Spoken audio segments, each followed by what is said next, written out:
In the village of Manga, where the great Kora River snaked its way through dense forests and golden plains, the river's song was the heartbeat of life. Fishermen cast their nets at dawn, and farmers relied on its waters to nourish their fields. The villagers believed the river was alive, a sacred being watching over them. They told stories of a benevolent goddess who dwelled in its depths, her voice carried in the gentle whispers of the current. But one fateful year, the river's melody turned into a mournful wail, a sound that froze hearts and sent shivers down spines. A tea began on a moonless night. The waters of the Kora River grew restless, churning violently as if in agony. The once clear water turned murky and foul, its surface littered with dead fish. The village elder, Baba Kundo, stood at the riverbank, his wrinkled face pale with fear. "The goddess weeps," he murmured, his voice barely audible. "She cries for what we cannot see, and her tears will bring ruin unless we heed her call." No one knew what had angered the river goddess, but the signs were undeniable. Crops withered despite the abundant rains, and livestock mysteriously fell ill. The villagers gathered at the shrine of the goddess, a modest altar of stones and shells near the river's edge, to offer prayers and sacrifices. They poured libations, sang hymns, and begged for mercy, but the goddess's lament only grew louder. Among the villagers was a young woman named Zina, known for her fierce curiosity and courage. While others avoided the river, Zina found herself drawn to its eerie cries. Her late mother had once told her stories of the goddess, tales of love and betrayal, of a guardian who had suffered for humanity. "The river hides secrets," her mother had whispered. "And secrets demand brave hearts to uncover them." Zina stood at the water's edge one evening, staring into the dark, roiling depths. The sound of wailing seemed to call her by name, a haunting melody that sent goosebumps crawling up her arms. "I must find out why she weeps," Zina resolved. As she stepped closer, a shadow passed beneath the surface, and the air grew thick with a chilling presence. Then, as if answering her unspoken vow, the river whispered, "Find me, or all shall perish." Chapter 2: The Forbidden Tale. When Zina told the villagers of what she had heard, they gasped in horror. Baba Kundo warned her to stay away. "There are ancient stories, Zina, tales of the river goddess that are best left forgotten. To meddle with the unseen is to invite calamity." But Zina was undeterred. That night, she sought out her grandmother, Ma Nyo, a frail woman with eyes that seemed to hold the weight of centuries. Ma Nyo had lived long enough to know every legend of Manga, and her voice carried the wisdom of generations. "If the goddess truly calls you," Ma Nyo said, her voice trembling, "then you must tread carefully. There is an old tale, one that speaks of betrayal, love, and an eternal curse." According to Ma Nyo, the goddess of the Kora River was once a mortal woman named Amara. She was beautiful and kind, with a voice that could calm storms and bring laughter to the saddest hearts. She fell in love with a mortal man, Keanu, a hunter with courage as great as the sun. But their love was forbidden, for Amara had been chosen by the gods to guard the sacred waters of the land. When the gods discovered their secret union, they were furious. As punishment, Amara was transformed into the river goddess, her body bound to the waters for eternity. She was tasked to protect the balance of nature and ensure the survival of the village. Keanu, devastated, vowed to stay by the river's side, but the gods forbade him from ever touching its waters. In despair, he disappeared into the forest, leaving Amara to her fate. "Some say Keanu broke the sacred pact in his grief," Ma Nyo whispered, her voice dropping to a hush. "Others claim he was cursed as well, transformed into a shadow that haunts the river." Whatever the truth, Amara's sorrow runs deep, and now her tears flow again. Zina, if you seek her, you may uncover a truth too heavy to bear. Chapter 3: The journey begins. Zina's determination only grew. The next morning, she gathered provisions and set off along the riverbank, her mind racing with questions. Why had the goddess's sorrow returned after so many years? What could have disturbed the fragile balance she maintained? The forest around the river was alive with mystery. Ancient trees whispered secrets to the wind, and strange markings adorned the rocks. Xena felt eyes watching her, but she pressed on, guided by the haunting melody of the river's wails. As night fell, Xena came upon a clearing where the river widened into a calm pool. In its center stood a lone figure, shrouded in mist. Xena's heart pounded as she stepped closer, her voice trembling. "Who are you?" The figure turned, revealing piercing eyes that glowed like embers. "I am Keanu," the man said, his voice a mixture of sorrow and rage. "And you should not be here, mortal. The river goddess's pain is not for you to bear." But Xena held her ground, her resolve unshaken. "The goddess called me," she said. "And I will not leave until I know the truth." Chapter 4. The guardian's warning. Keanu's ember-like eyes bore into Xena, searching for any hint of doubt or fear. When he found none, his expression softened, though the sorrow in his voice remained. "If the goddess called you," he said, "then she believes you are worthy to unravel her pain. But beware, young one, for truth is often more dangerous than ignorance." Xena felt the weight of his words but refused to waver. "If her sorrow can bring ruin to my people, then I must act. Tell me what you know, Keanu." The man sighed, the sound heavy with centuries of regret. "The goddess is bound to this river, her spirit intertwined with its life. Her tears are the waters that feed the land, her joy the currents that flow with abundance. But when her heart is broken, the river turns wild and cruel, bringing death instead of life. Long ago, she forgave the betrayal of mortals, but something, or someone, has rekindled her anguish. And this time, it threatens to destroy everything." Xena's mind raced with questions. What could have caused her pain again? Is it the gods? Keanu hesitated before replying. "No," he said, his voice low. "It is the shadow of a promise broken, a wound reopened by a restless spirit. You must find the source of her grief and bring her peace. But tread carefully, for the path ahead is fraught with danger." Before Xena could ask more, Keanu vanished into the mist, leaving her alone by the river. The night seemed darker, the cries of the goddess more piercing. Taking a deep breath, Xena resolved to follow the melody of sorrow, wherever it might lead. Chapter 5. The Cursed Village. The next day, Xena's journey brought her to a part of the river seldom visited by the villagers, a desolate stretch where the trees grew twisted and the air felt heavy with despair. Here, the river seemed almost lifeless, its waters dark and sluggish. At its edge stood a crumbling village, its huts abandoned and overgrown with vines. As Xena stepped cautiously into the village, she felt a strange chill in the air. Shadows danced where there was no light, and whispers seemed to echo from the empty huts. She paused near a dried-up well, where a strange symbol was carved into the stones, a circle with jagged lines radiating outward. "Do not touch it," a voice rasped behind her. Xena whirled around to find an old woman, her back hunched and her eyes clouded with age, staring at her from the shadows. "Who are you?" Xena asked, her voice steady despite her pounding heart. "I am Esh," the woman replied. "The last of the cursed villagers who once thrived here. This was once a prosperous place, blessed by the goddess's waters. But we betrayed her trust, and now we are forsaken." Xena felt a surge of both pity and curiosity. "What did you do?" Esh's voice trembled as she recounted the tale. "Many years ago, our people grew greedy. We dammed the river to control its flow, ignoring the goddess's warnings. In our arrogance, we believed we could tame her power.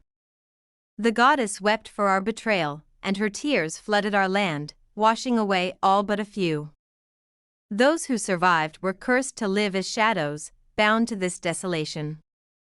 Chapter 6. The sacred relic. Esh led Xena to the ruins of an ancient shrine, hidden beneath tangled roots and moss. At its center was a pedestal, upon which rested a small, intricately carved bowl. Its surface shimmered with an otherworldly light, as though it held the essence of the river itself. "This is the tear of the goddess," Esh whispered. "A relic of her sorrow, left behind when she punished us. It is said that anyone brave enough to carry it to the heart of the river will find the goddess herself. But beware, the journey will test your soul, and the river's guardians will not make it easy." Xena reached for the bowl, feeling its cool surface pulse with energy. As she held it, a vision flashed before her eyes, a radiant woman with flowing hair, her face streaked with tears, standing at the center of a stormy river. The vision vanished as quickly as it came, leaving Xena shaken but resolute. "I will take this to her," Xena said. "I will end her sorrow and save my people." Esh nodded solemnly. "May the spirits guide you, child. But remember, only truth and courage can light your path." Chapter 7. Trials of the river. Carrying the tear of the goddess, Xena embarked on the most perilous part of her journey. The river seemed to rise against her, its currents fierce and unyielding. Strange creatures emerged from the water, serpent-like beasts with glowing eyes and teeth like daggers. Each time, Xena clutched the relic and spoke words of peace, calming the creatures and convincing them to let her pass. But the trials grew harder as she approached the heart of the river. A dense fog enveloped her, and voices whispered doubts into her ears. "Turn back," the voices urged. "You cannot save her. You will fail." But Xena pressed on, her determination burning brighter with every step. Finally, she reached a clearing where the river formed a shimmering pool. In its center stood the goddess herself, her form both ethereal and human. Her tears fell into the water, creating ripples of sorrow that echoed across the land. Xena stepped forward, holding out the tear of the goddess. "I have come to end your pain," she said, her voice steady. "Tell me what must be done." Chapter 8. The bargain of the goddess. The river goddess turned, her face both beautiful and haunting. Her eyes shimmered with eternal grief, and her voice, when she spoke, carried the weight of centuries. "Why have you come, mortal? Do you think you can undo what was done? My tears flow for a pain that cannot be mended." Xena stepped closer, undeterred. "You called me," she said firmly. "Your sorrow threatens my people. If your pain cannot be healed, tell me why you weep. Let me carry your burden or share your truth." The goddess studied her, and the waters around them stilled, as if holding their breath. "Very well," she said at last. "You wish to know my grief? Then you shall see." The air shimmered, and Xena found herself standing in a vision of the past. She saw Amara as a mortal woman, laughing by the river with Keanu. Their love was pure and deep, but the god's jealousy was cruel. She witnessed the transformation of Amara into the river goddess and Keanu's futile attempts to remain by her side, but the vision didn't end there. Xena saw Keanu, his face twisted with anguish, making a desperate plea to the gods. "Let me touch her one last time," he begged. "Let me hold her, and I will never ask for anything again." The gods, moved by his devotion, granted his request with a cruel condition: he could touch Amara, but only for a single heartbeat. If he lingered, he would break the sacred balance of the river and bring catastrophe. Xena's breath caught as the vision showed Keanu approaching the river, his hand trembling as he reached for Amara. When their fingers brushed, the moment was so profound, so consuming, that Keanu couldn't let go. The balance shattered, and the river goddess screamed in pain as the waters erupted in chaos. "You see now," the goddess said, her voice echoing through the vision. "His love doomed me. His touch chained me to sorrow. And though I forgave him, his spirit still lingers, unable to find peace. It is his restless shadow that stirs my tears again." Chapter 9. The Shadow's Betrayal. As the vision faded, Xena stood in the pool's center, her heart heavy with the weight of the goddess's pain. "What must I do to stop this?" she asked. The goddess gestured toward the far side of the pool, where the mist thickened into an ominous shadow. "You must confront Keanu's spirit," she said. "He is bound to his regret, a prisoner of his guilt. Free him, and my sorrow will cease. But beware, he may not wish to be freed." Xena turned toward the shadow, her heart pounding. As she approached, it took shape, a figure of darkness with eyes like burning coals. The air around him was cold, and his voice was filled with anguish. "Why do you come to disturb me, mortal?" he growled. "Do you not see that I am already punished?" Xena stepped forward, clutching the tear of the goddess. "Your sorrow has kept the goddess in pain for centuries," she said. "If you truly love her, you must let go." Keanu recoiled as if struck. "Let go," he echoed. "How can I let go when her touch was the only light in my existence? The gods cursed me to be near her yet never with her. I cannot leave." Xena's eyes filled with compassion but also determination. "You must," she said. "Your presence chains her to sorrow. Release your regret, and you will both find peace." Chapter 10. The Final Trial. The shadow of Keanu roared, the sound reverberating through the river. The waters churned violently, and the ground beneath Xena's feet shook. "If you wish to free her, you must prove your strength," he bellowed. Dark tendrils shot out from the shadow, wrapping around Xena and pulling her into the depths. She struggled against the crushing weight of the water, her lungs burning as the shadow's voice echoed in her mind. "You cannot win. Her sorrow is eternal. Leave, or perish like the others who tried." But Xena refused to give up. Clutching the tear of the goddess, she focused on its warmth, letting it guide her. The relic began to glow, its light piercing the darkness around her. The shadow screamed, recoiling as the light grew brighter. "Your love was real, Keanu," Xena said, her voice clear and unwavering.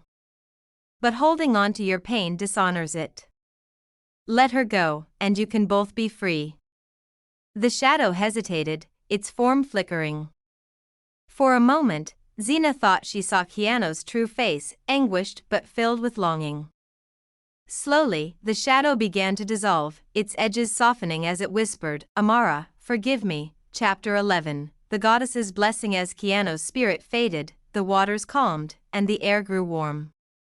The goddess appeared before Xena, her eyes no longer filled with sorrow but with gratitude.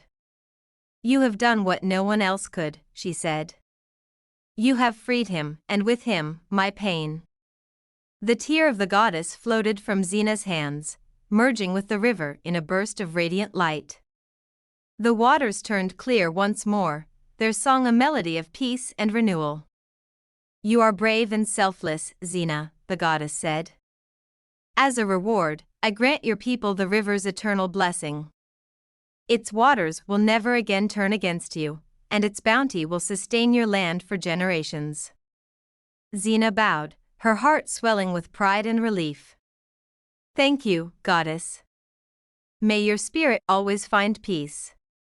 Chapter 12. The river's song. When Xena returned to Manga, the villagers were overjoyed to see the river restored. The crops flourished, the fish returned, and the air was filled with the gentle song of the waters. Baba Kundo and Ma Nyo embraced Xena, calling her the savior of the village. But Xena, ever humble, credited the river goddess and the lessons she had learned along the way. From that day forward, the story of Xena and the tears of the river goddess was told for generations, a tale of courage, love, and the power of letting go. And though Xena eventually grew old and passed on, the river remained, a living testament to the bond between humanity and the divine. And so, the Kora River sang once more, not in sorrow, but in joy, a melody of harmony that would echo through the ages.